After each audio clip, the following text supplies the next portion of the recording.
Hello，大家好，我是大蒜。有看过我之前的澳门旅游心得分享影片的观众应该就会知道，我当时在澳门吃了一间没有在台湾营业的餐厅，那是快乐风。快乐风是来自菲律宾的素食连锁餐厅。而说到菲律宾，很多人可能不知道菲律宾是美国与西班牙的前殖民地，因此英语也是菲律宾的其中一个官方语言。菲律宾的英文程度在亚洲国家都名列前茅，所以菲律宾也成为比较经济实惠的游学国家选择。因为相较于其他热门的游学国家，例如加拿大、美国、澳洲等，菲律宾的生活成本较低，而且离台湾也比较近，因此也成为不少台湾人游学的首选。题外话，自今年7月起，只有中华民国护照可免签入境菲律宾。根据我跟菲律宾人对话的经验来看，菲律宾人的口音也算标准，不会有口音重到听不懂的状况出现。由此可以看出，英语已经深植菲律宾社会文化中。除了英语之外，菲律宾还有一个官方语言，但是这门语言有2种称呼，一种是比较直觉的菲律宾语，另外一个则是塔加陆语。为什么一种语言就有2种称呼？菲律宾语跟塔加陆语之间又有什么不同呢？今天这部影片就在解开大家的疑窦。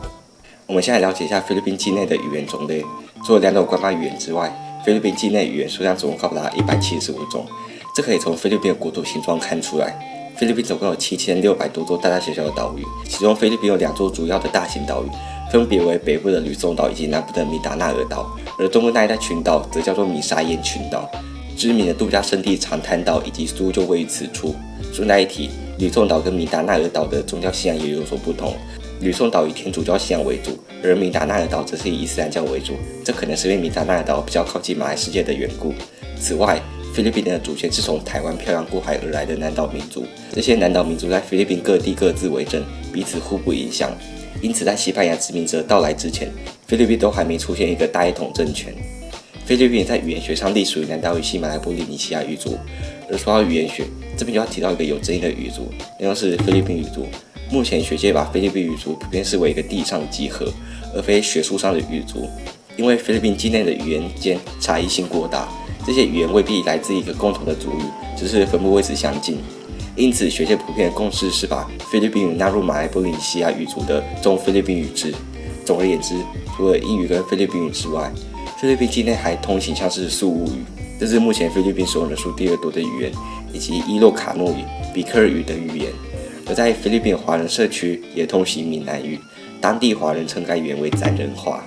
那么菲律宾境内有那么多语言，为何偏偏选定塔加陆语作为菲律宾国语？其实当你在选定要以哪一门语言作为国语的时候，除了塔加陆语之外，还有苏武语、伊洛卡诺语、邦板牙语、潘加西南语也是候选语言。而且苏武语还是当时菲律宾使用人数最多的语言。不过苏武语最后却没有成为国语，反而是使用人数次多的塔加陆语成为了国语。塔加陆语之所以能够确评中选成为菲律宾国语，就是因为塔加陆语是马尼拉地区的主要通用语言。马尼拉是菲律宾的首都，菲律宾的第1大城市，也是菲律宾的行政、文化、经济中心。再加上塔加陆语在教育体系中使用广泛，因此普及性较强，较容易推广到全国，所以塔加陆语也就理所当然成为了菲律宾的官方语言。从以上故事当中就可以知道，一门语言要成为国语的关键因素，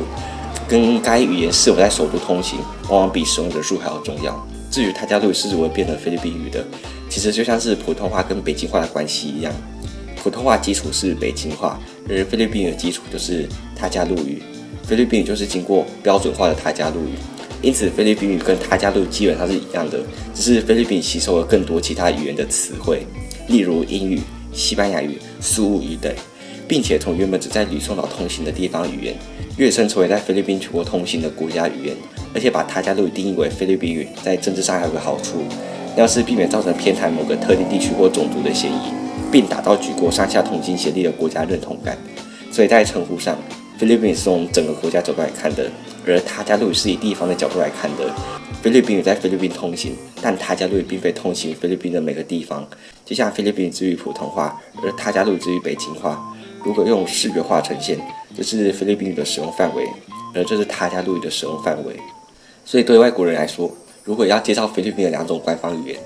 通常只需要提到英语跟菲律宾就好了。菲律宾后面没有在必要括号写上塔加陆语。那以上就是今天影片的内容，希望大家会喜欢。如果是来自菲律宾的观众，也可以在影片留言区分享你们的看法。如果喜欢我的影片，就别忘了点赞、谢谢，拜拜。